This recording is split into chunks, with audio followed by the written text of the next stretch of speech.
as you see in this graphic on your screen that is driven by real-time telemetry, we are about 830 miles away from the moon. Now, we do not have signal with Orion right now because the moon is blocking its ability to communicate with the deep space network. However, we do anticipate regaining the communication with Orion in about 25 minutes from now. 是猎户座即将要飞进月球的一个现场直播。 But before then will be the moment we've all been waiting for, the OPF burn, which is slated to occur at 6:44 a.m. Central, just 8 minutes from now. 今天猎户座最近飞行的距离实际上比原先所公布的60英里要远一点。最新的这个任务简报说，现在最新的飞行距离会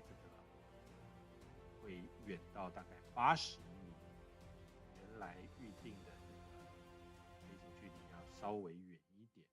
不过比较吊诡的是，因为这个目前猎户座所在的位置是在这个月球的背面，就是面向地球的背面，所以地面的深空网站在接收这个猎户座讯号的时候，会有34分钟的空窗期。那待会我们暂时会收不到一个现场即时的讯号，必须等它飞跃以后才有可能接收到。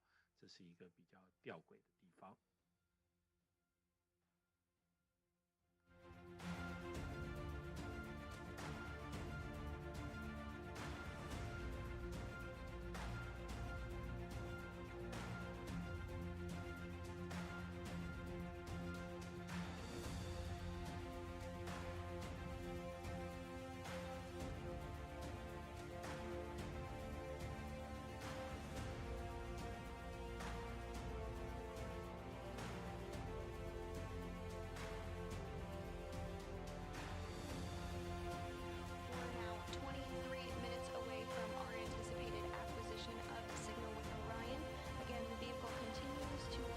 刚才听到网友告诉我们，声音有点小，一直事实上昨晚上就一直开始。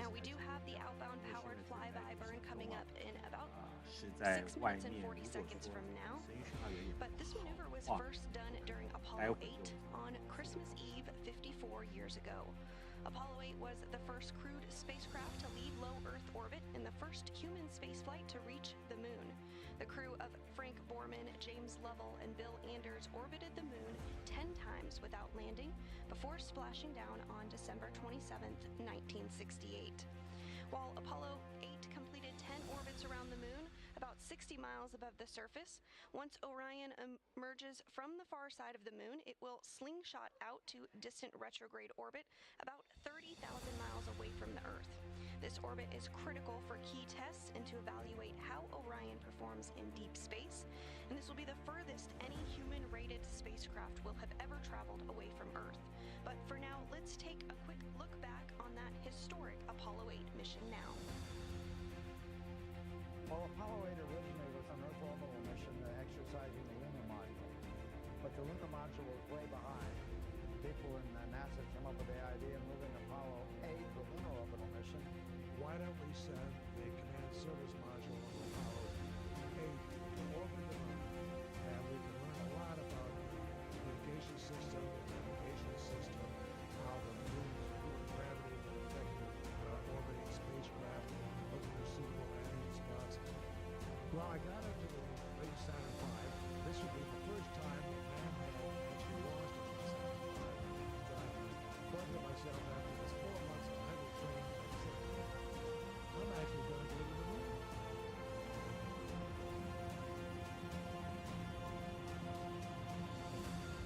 好的，现在是这个猎户座要飞离这个月球的现场。哇，现在由于是讯号的空窗期，所以目前在视讯转播当中，过去太空任务的一些介绍不好。那我们来讲一下今天的飞机程序的状况。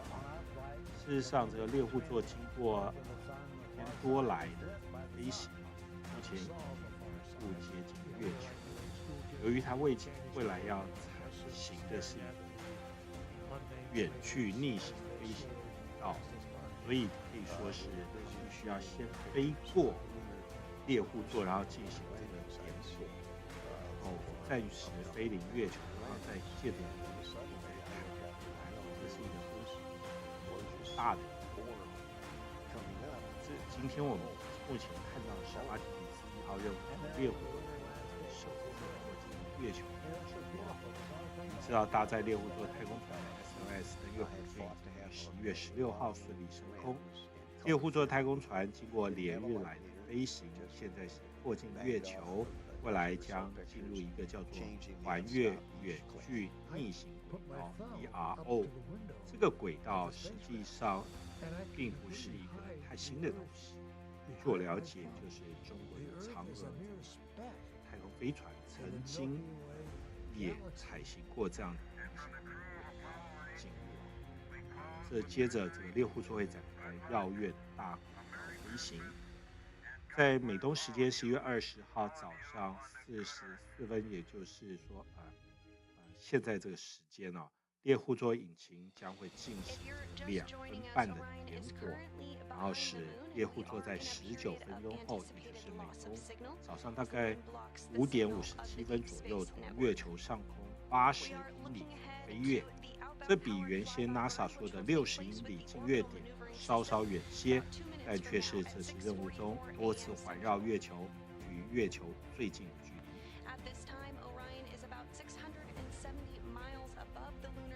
我们来听现场解说。During its time of closest approach, Orion will be about 81 miles above the surface of the moon. 刚才是说这个80英里，实际上是81英里的这个高度飞跃，这其实是蛮高的一个距离。你想想看，一般飞机飞行的高度，如果在这个81英里的上空，那是相当远的一个距离。不过月球因为没有像地球一样有这个浓厚的大气层，所以能见度相对会比较好。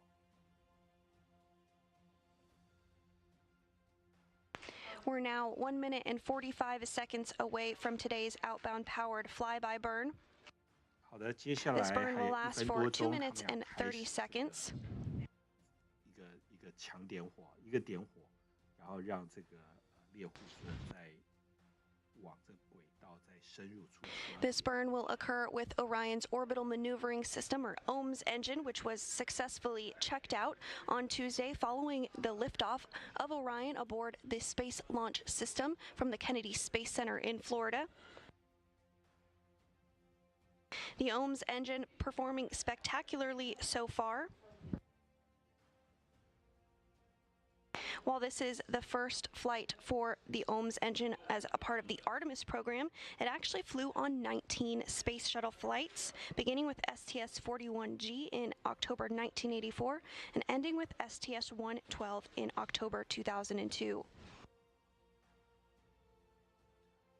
We're now just 40 seconds away from the OMS engine getting to flex its firing capabilities on the backside of the moon. 示意图我们知道这个目前这个猎户座是处于34分钟跟地面 Less than 30 seconds until today's burn.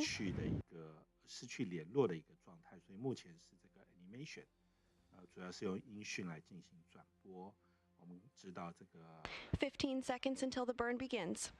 还有15秒要进行这个真空引擎的点火。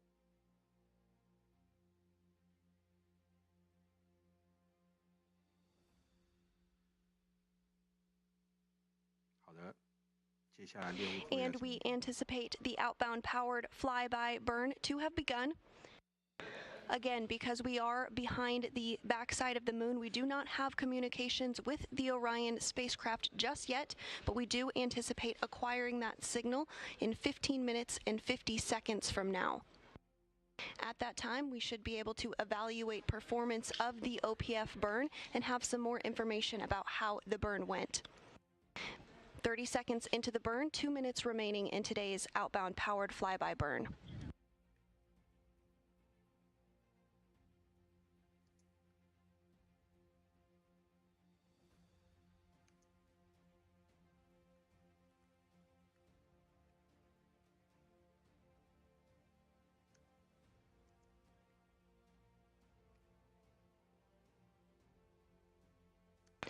1 minute into the outbound powered flyby burn.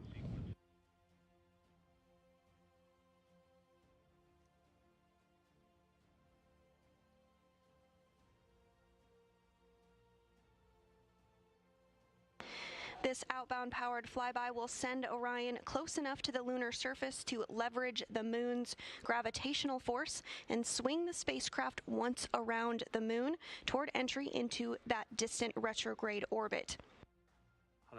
Orion will remain in the distant retrograde orbit for one long elliptical orbit around the moon, lasting about 6 days.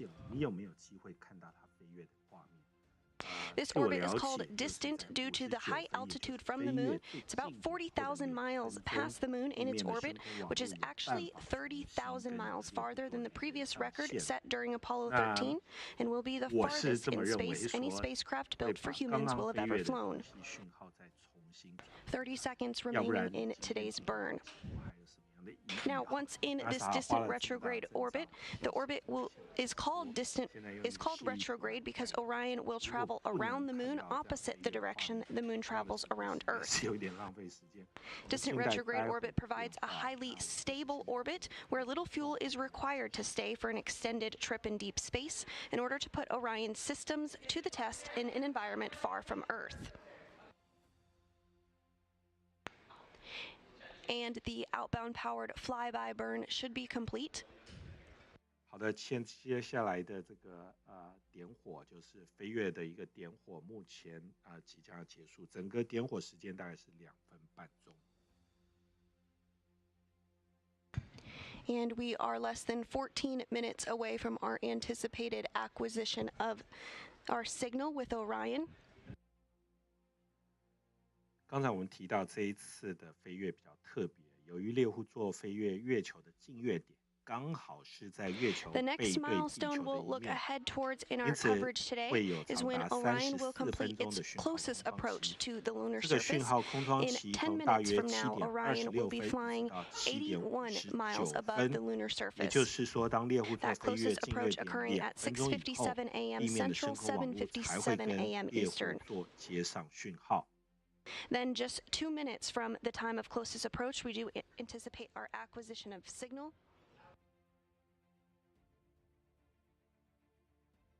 不知道有没有可能说待会会提早，就是这深空网络可以捕捉到猎户座的画面。事实上，猎户座飞跃的时间点已经比原先预定的稍稍提前，也显示这个猎户座目前的运作还算正常哦。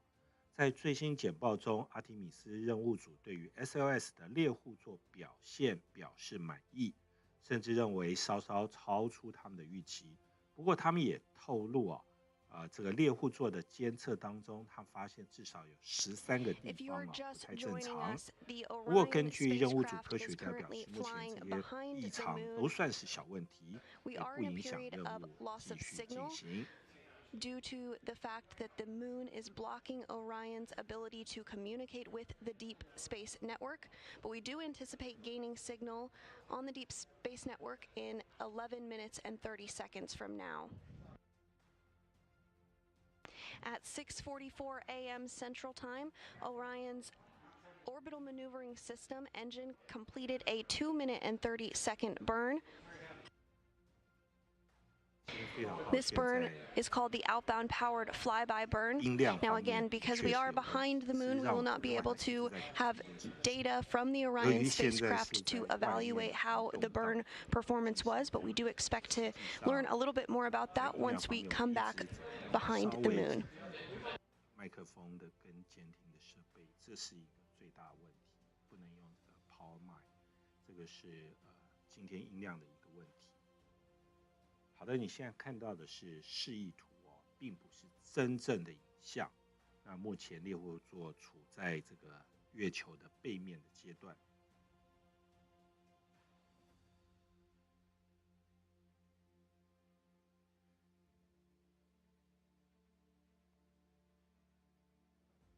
我们再来聊一下，就是说猎户座目前的任务是进行到什么样的状况？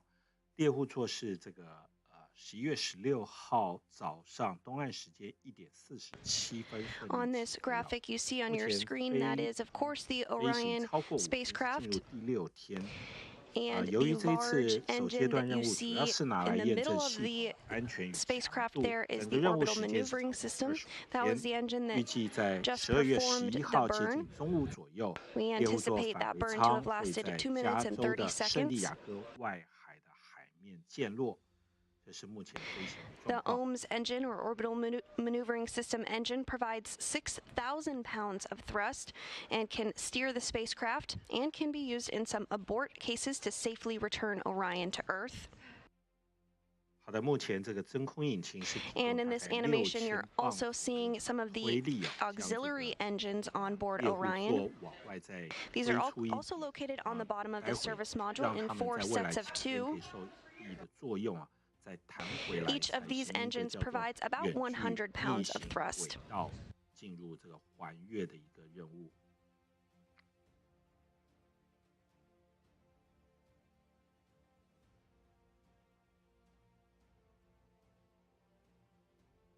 There are also 24 smaller engines grouped into 6 pods, which provide attitude control for Orion. They can be fired individually as needed to move the spacecraft in different directions and rotate it into different positions. So in total, the service module has 33 engines. But today's burn, again, we anticipate to have been... We anticipate the burn to have occurred with the orbital maneuvering system, or OMS engine. 好的，这个猎户座及其这个连接的这个风舱啊，事实上它们上面是有很多小小的那种推进器，就是校正方位的。这一次的这个所谓的点火，主要是主引擎进行。 We are now 5 minutes away from Orion's closest approach to the lunar surface. 好的，目前距离这个近月点只有5分钟，不过目前猎户座是处在月球的背面。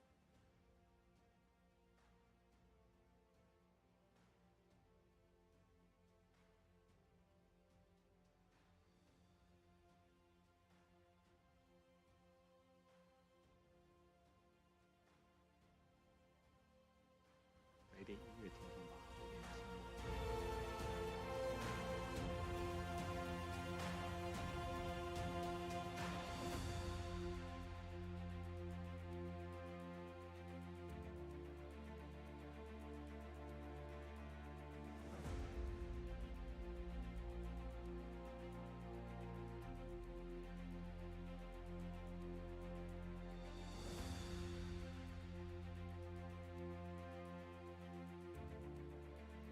As Orion continues to travel behind the moon, we are still in a period of anticipated loss of signal as the moon blocks the signal to the deep space network. We are anticipating the acquisition of signal in less than 7 minutes from now.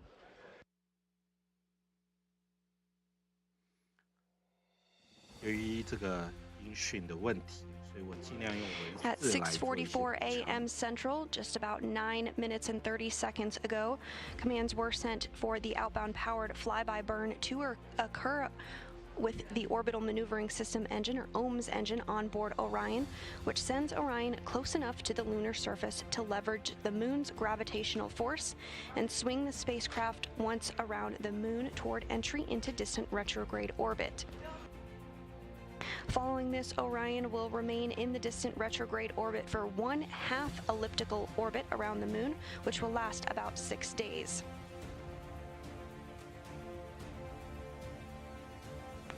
The orbit is called distant due to the high altitude from the moon, which is about 40,000 miles past the moon in its orbit. This will be 30,000 miles farther than the previous record set during Apollo 13, and will also be the farthest in space any spacecraft built for humans will have ever flown. The orbit is called retrograde because Orion will travel around the moon opposite the direction the moon travels around Earth.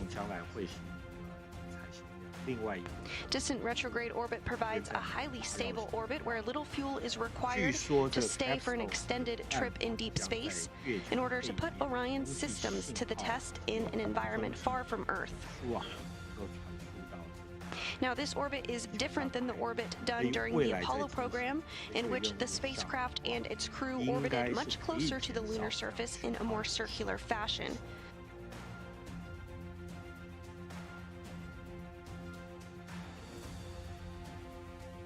Distant retrograde orbit is important because it helps us to learn about how a spacecraft functions in a deep space environment. As part of the Artemis program, the Gateway program is building a small human-tended space station which will orbit the moon and provide extensive capabilities to support NASA's 很 Artemis 多人 campaign. 提到就是说未来这个会有 Gateway's capabilities for supporting sustained exploration and research in deep space include docking ports for a variety of visiting spacecraft, space for crew to live and work, and onboard science investigations to study heliophysics, human health, and life sciences, among other areas. 然后载人的太空船跟网络空间站连接以后，换成登月载具。 We are expecting the acquisition of signal to occur in 4 minutes from now. 好的，现在距离这个重新连上线越来越近，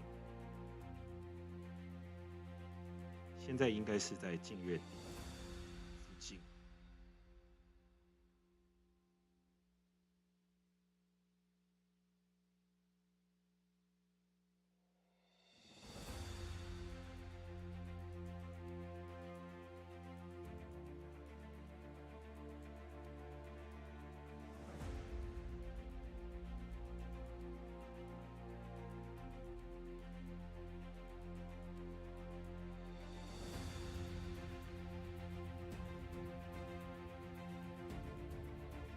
At this time, we do expect Orion to be completing its closest approach to the lunar surface.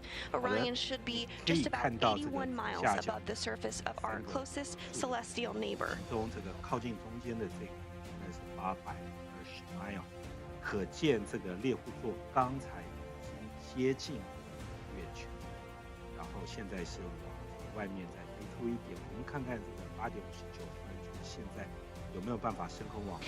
At this time of closest approach, Orion flying at a lunar latitude of 6.5 degrees and a lunar longitude of 120 degrees. Orion is fairly close to the equator at this time. 好了，根据这个监测的数据，他们刚才是飞越了这个近月底，比较接近月球的距离。现在距离升空网络重新连接讯号，我们有办法看到这个画面还有2分22秒。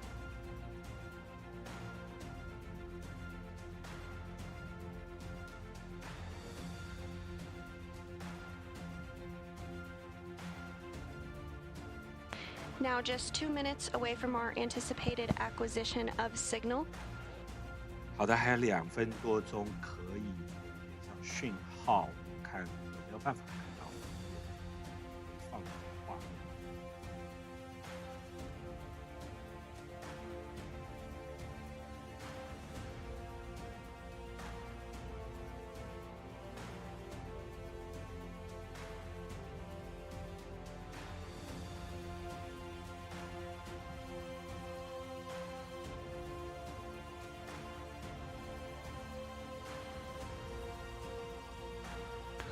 1 minute and 30 seconds until the anticipated acquisition of signal. Again, Orion is currently flying behind the backside of the moon, having completed its closest approach at 6:57 a.m. Central, just 81 miles above the lunar surface.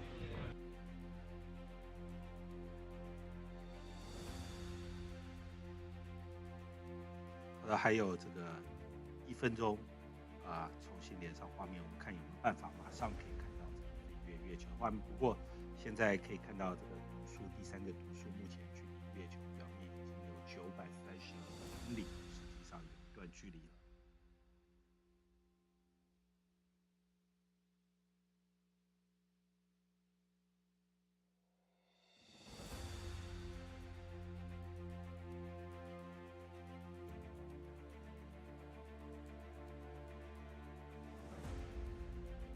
less than 30 seconds rather, until our anticipated acquisition of 现 signal. 在看到是这个控制中心任务画面。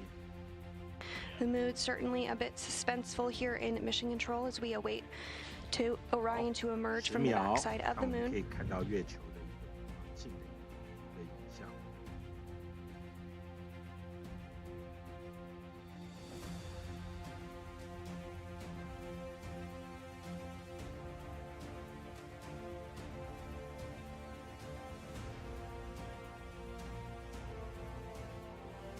现在美东时间是8:02，是5:02，中港台时间现在是晚上的15:00。 We're standing by for acquisition of signal. 讯号还是没接到，可以用这个控制中心的画面来做示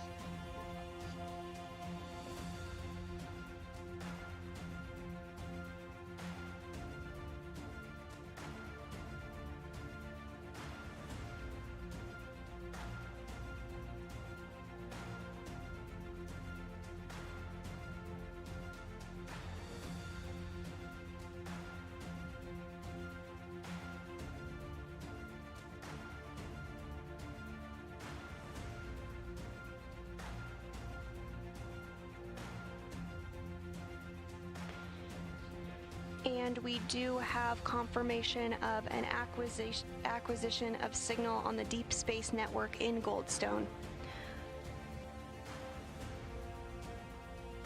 好的，现在讯号接进来哦。好的。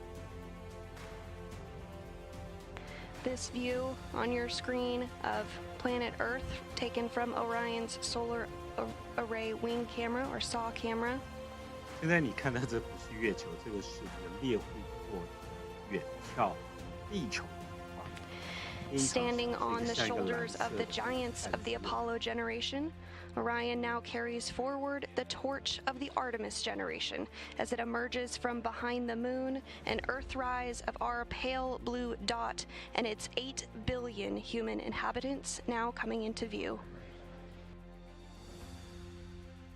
我们要看这个飞跃的画面，就会看到是地球远眺的画面。这个地球像一个小点，一个小珠子，蓝色的小珠。不过在黑夜当中看起来还是蛮美的。 With the successful acquisition of signal from the Orion spacecraft, the team here in Mission Control, Houston, will evaluate the spacecraft systems to evaluate performance of the outbound powered flyby burn, which occurred 18 minutes and 50 seconds ago. 这还是一个视讯的一个画面啊。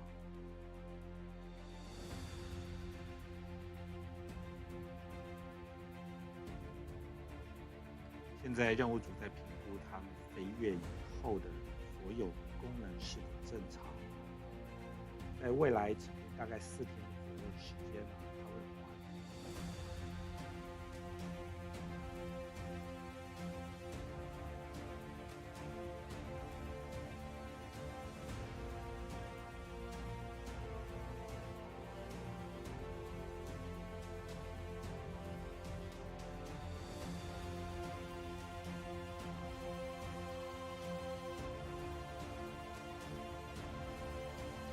目前还是没有看到飞跃的画面，不知道现在是否在做这个录像进行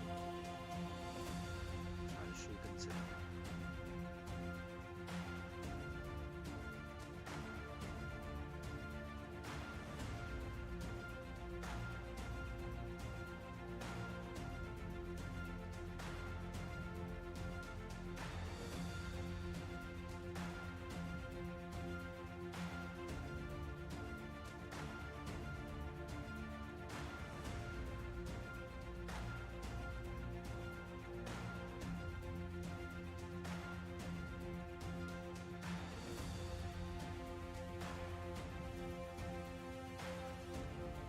现在是猎户座机体的一个连接的摄影机所传回来的画面。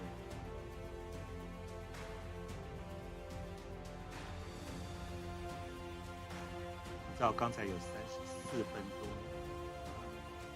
猎户座是处于这个地面的深空网络失去联系状态，非常正常的状态，因为当时猎户座所在位置的月球背面无法跟地球进行直接的联系。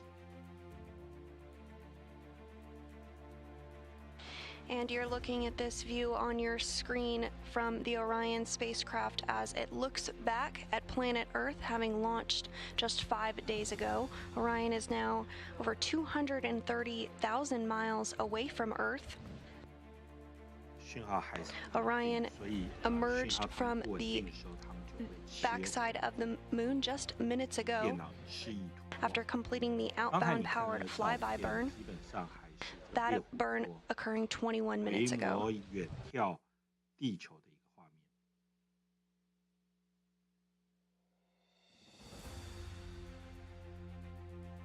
While behind the moon, Orion completed its closest approach to the moon at a distance of 80 miles above the surface.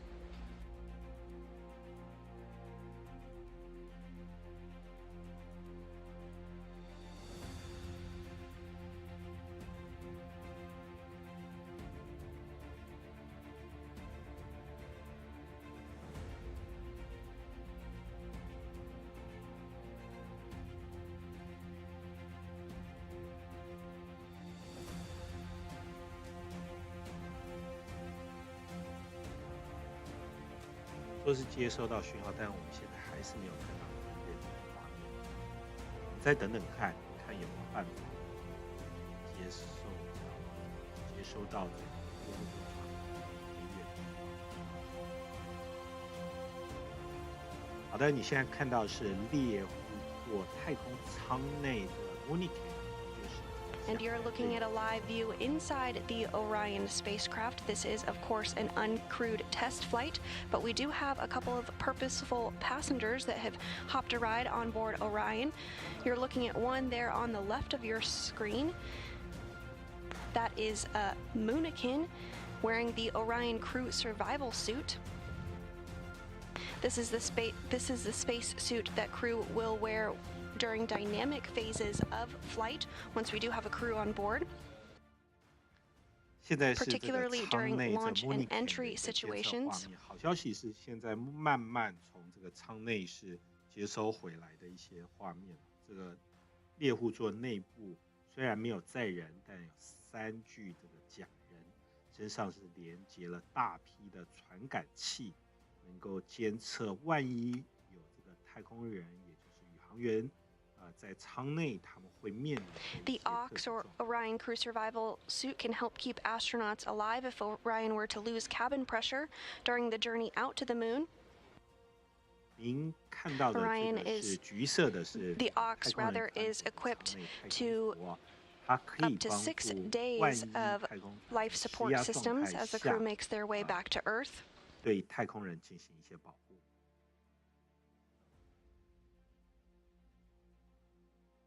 And as part of this uncrewed test flight, there's a variety of sensors and data that will be pulled from the Orion crew survival suit to inform further design ahead of crewed flight test as part of Artemis 2.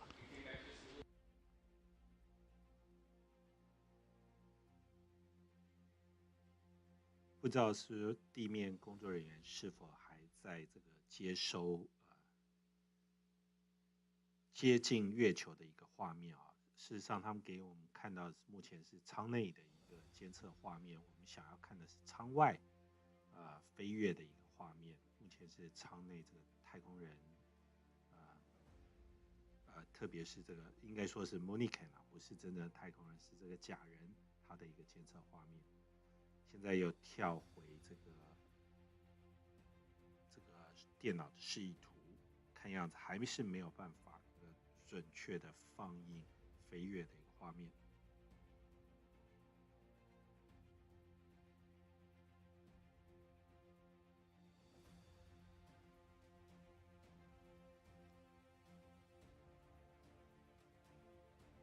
我们现在您现在看到的是猎户座刚刚飞越近月点的一个现场直播，我们还在等这个讯号重新连接以后，猎户座是否能够传回刚刚飞越近月点的一个鸟瞰的一个画面。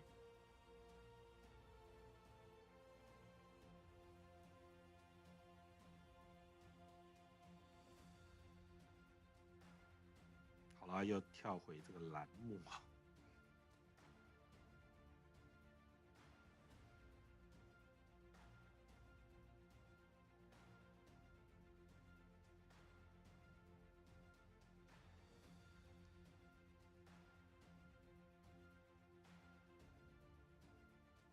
根据荧幕上的读数，目前猎户座距离这个地球的距离超过229000英里远哦，将近23万英里，所以是一个相当长的一个距离。要进行这个 live 讯号的传输又能够准确的链接，实际上是有一些困难。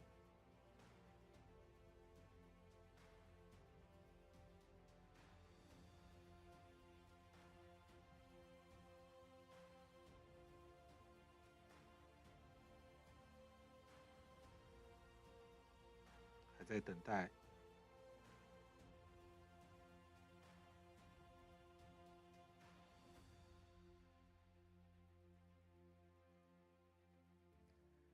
好的，你现在看到的是这个舱外的一个画面，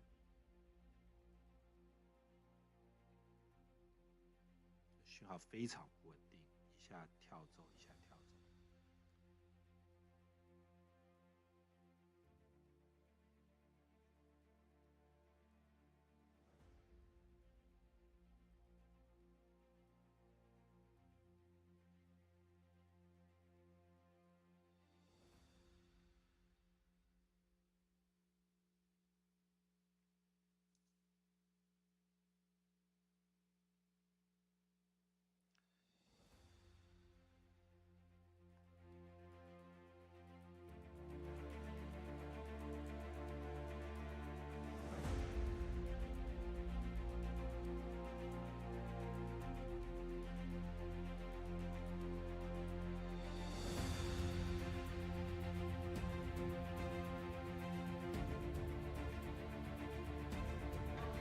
And this view of our home planet, taken from 229,000 miles away from the Orion spacecraft following its outbound powered flyby burn behind the moon.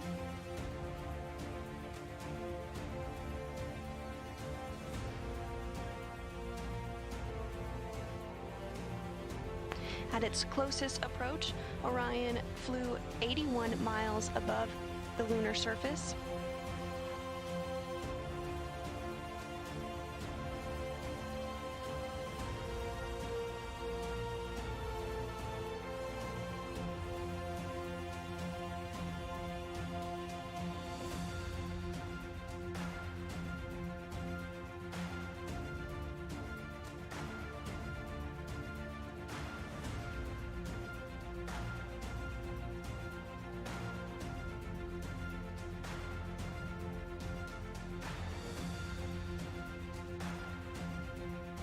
还在等待飞越的画面。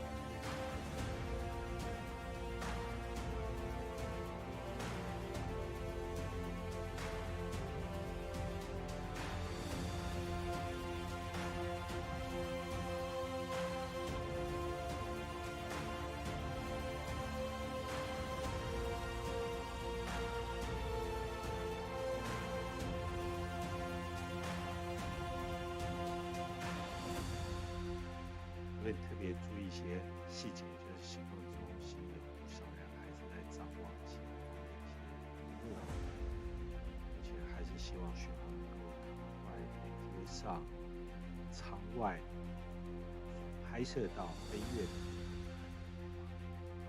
呈现在大家眼前。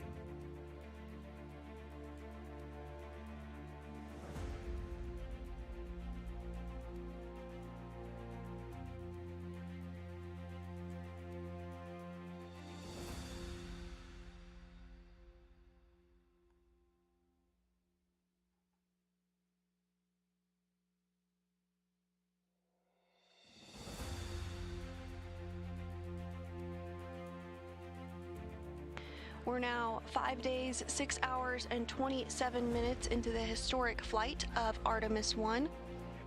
The Orion spacecraft just recently emerged from the backside of the moon after completing the outbound powered flyby.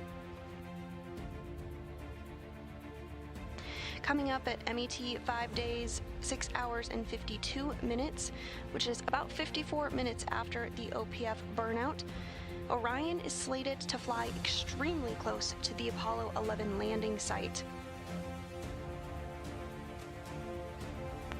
The Apollo 11 landing site, named Tranquility Base, was where Commander Neil Armstrong and lunar module pilot Buzz Aldrin touched down on July 20th, 1969, 53 years ago. 刚才这个播报人员特别提到，他们飞越当时阿波罗任务首次降落，也就是1969年7月20号，Armstrong 跟太空船降落，就是在53年前降落的地点，基本上是在赤道跟中纬度附近。刚才猎户座是飞越的区域，现在还在等待飞越的。As Orion continues to swing around the moon toward entry into distant retrograde orbit, we were just getting some views of the Earth from about 220,000 miles away. We do expect to get those views again here momentarily, but you are looking at a live view inside Mission Control Houston, where NASA Flight Director Judd Freeling is leading the team on console. 听到这个播报人员说，也还在等。现在您看到的是休斯顿空域行动中心的一个现场画面。如果你有注意到，后面这个台子，工作人员台子上面放零食。 33 minutes ago, Orion completed the outbound powered flyby burn, which lasted 2 minutes and 30 seconds, which sent Orion close enough to the lunar surface to leverage the moon's gravitational force and swing the spacecraft around the moon toward entry into distant retrograde orbit. Next up for Orion will be insertion into distant retrograde orbit, where it will remain for 1/2 long elliptical orbit around the moon. This period will last about days.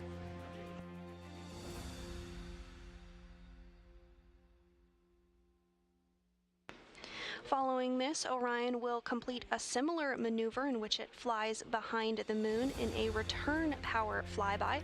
And as you might expect, just the opposite of the outbound powered flyby. This maneuver will help put Orion on a trajectory to return back to Earth and splash down in the Pacific Ocean on December 11th. 未来这个猎户座准备要返回这个地球前，会进行一个绕月飞行。 然后再将太空船弹射到月台轨道，然后重新进入环地球轨道大卫星入轨。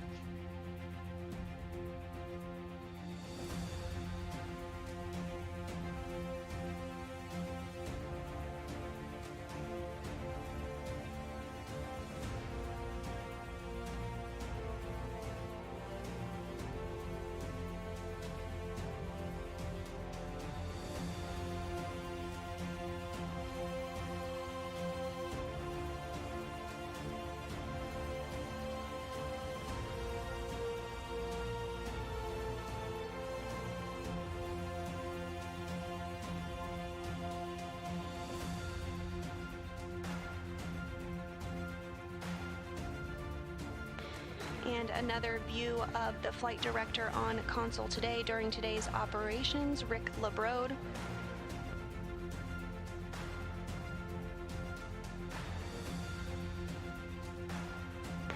And coming into your view on your screen right there in the red jacket is the Johnson Space Center Center Director Vanessa Weish.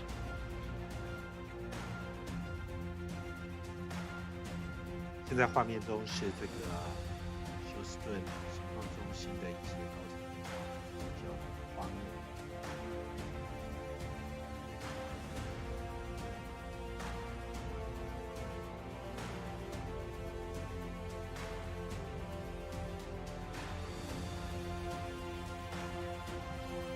看到下面这3个指数，左边这个是最左边的是一个时数，中间这个数是目前地球的距离，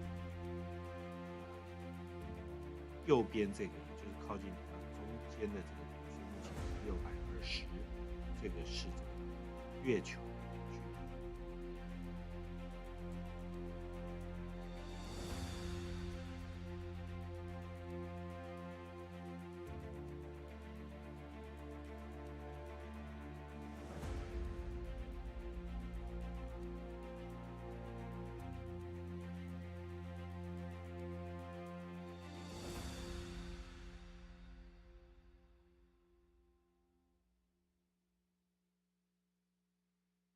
等的有点久哦，而且还是没有办法接收到回放真实的画面。目前你在荧幕上看到的还主要是电脑示意。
目前读出来看起来，这个猎户座月球的距离是拉远了，现在目前有720米远。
现在这个转播是把我们晾在这里啊，一直还没办法看到这个画面。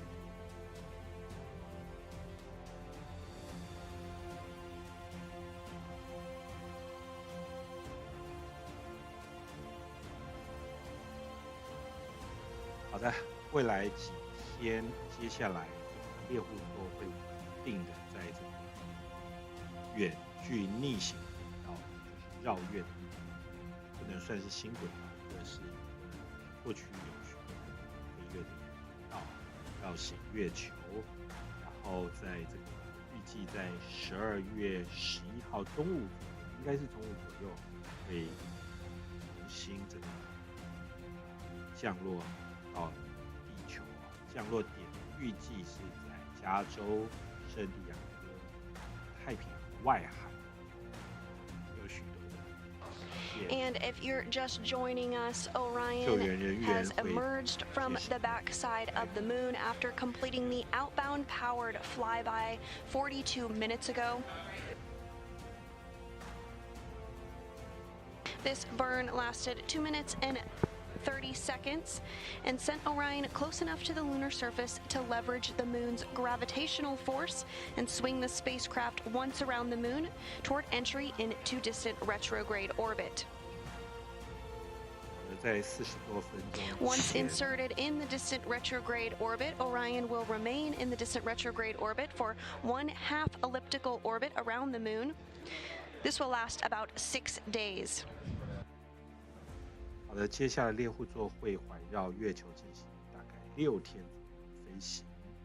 刚刚在这个几十分钟前，猎户座是接近这一次任务当中的近月点。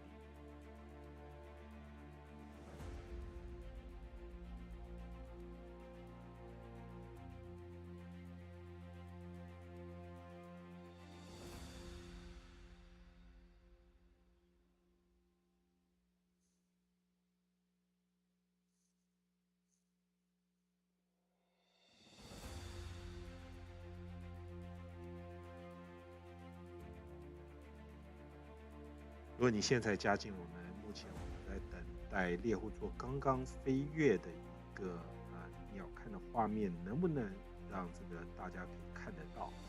目前你在画面上看到的还是电脑示意图，并不是真实的影像画面。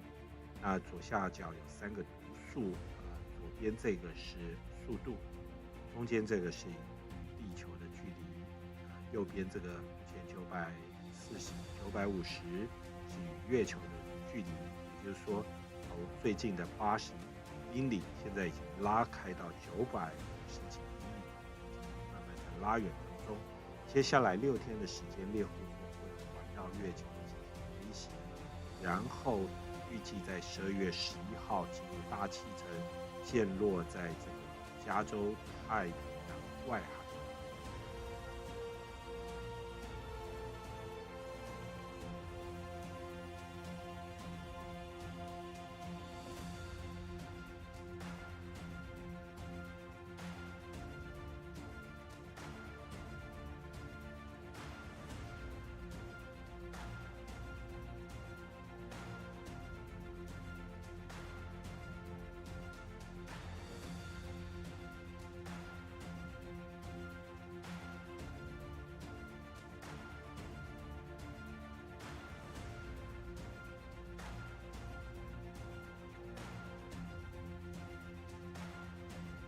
相信今天收看直播的网友，应该都对于这一次的任务跟 SLS 火箭和猎户座太空船有了解。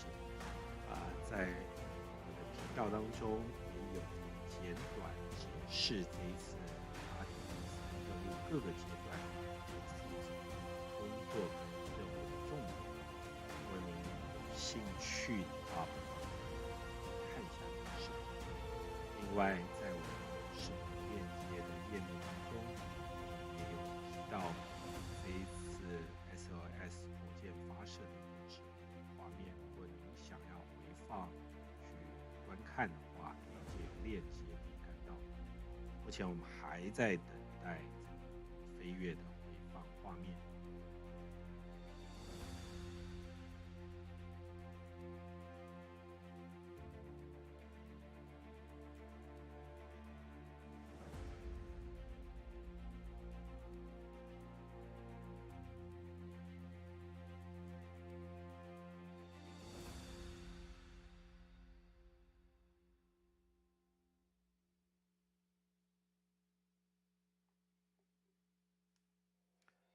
们提到接下来是12月11号的这个返回舱降落在这个外海的画面，预计也会进行直播。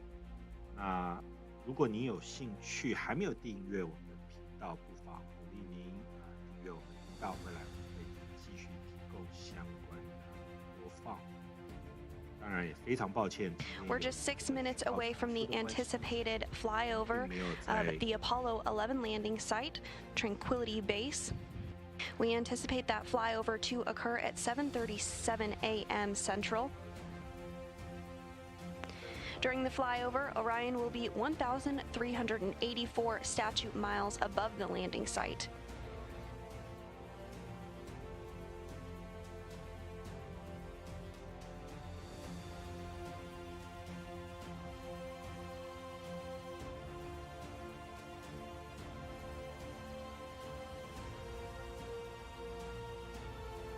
目前在猎户座正在进行环月球飞行。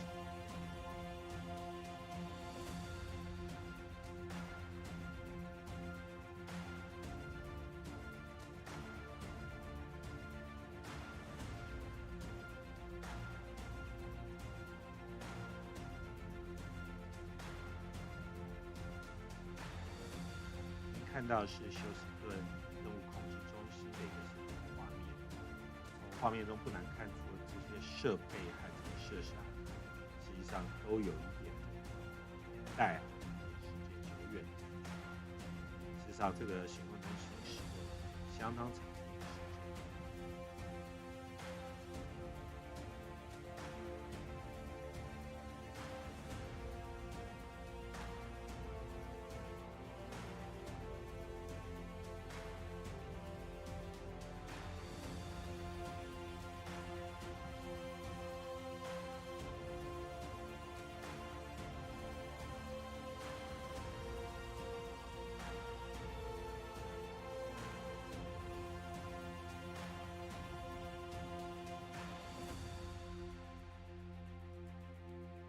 And you are looking at a live view inside Mission Control Houston, where NASA Flight Director Rick LeBrode is on console, leading the team here in Mission Control following the outbound powered flyby burn, which occurred 49 minutes ago. This 2-minute and 30-second burn utilized the Orbital Maneuvering System, or OMS engine, on board the Orion spacecraft, and help set the stage for descent retrograde insertion.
好的，目前我们还在等待飞跃的画面。刚才是对这一次任务的介绍。在几十分钟以前，猎户座太空船是飞越这一次任务的近月底。在飞行的过程当中，他们是进行2分半的过借助这个未来的滑行的力量，滑进这个远距逆行轨道。接着会展开对于月球6天。We're now 2 minutes away from the anticipated flyover of the Apollo 11 landing site, Tranquility Base. Orion will be 1,384 statute miles above the landing site. 好的，现在这个播报人员是讲还有2分多钟，他们会飞越53年前阿波罗首次登陆月球的一个登陆点。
And at this time, we do expect Orion to be flying over the Apollo 11 landing site at Tranquility Base. 好的，现 Orion 在 is 1,384猎户座 statute 正 miles 在 above the 飞 landing 越 site. 当年阿波罗的登陆。阿波罗11号在1969年7月20号 Tranquility Base was where Commander Neil Armstrong and lunar module pilot Buzz Aldrin landed on the moon for the very first time on July 20th, 1969, 53 years ago.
And with the outbound powered flyby burn now complete, and Orion having completed its closest approach to the moon at a distance of 80 miles above the surface, that will wrap up our coverage for today, but we'll continue to post daily updates about the mission on the Artemis blog at blogs.nasa.gov/Artemis.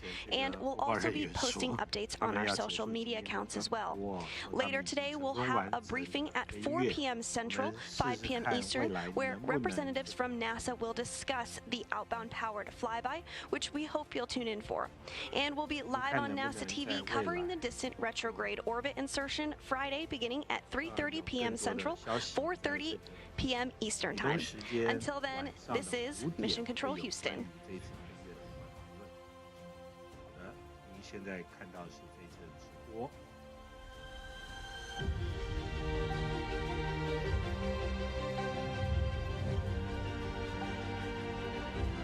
谢谢您今天的收看啊，任何更新的画面。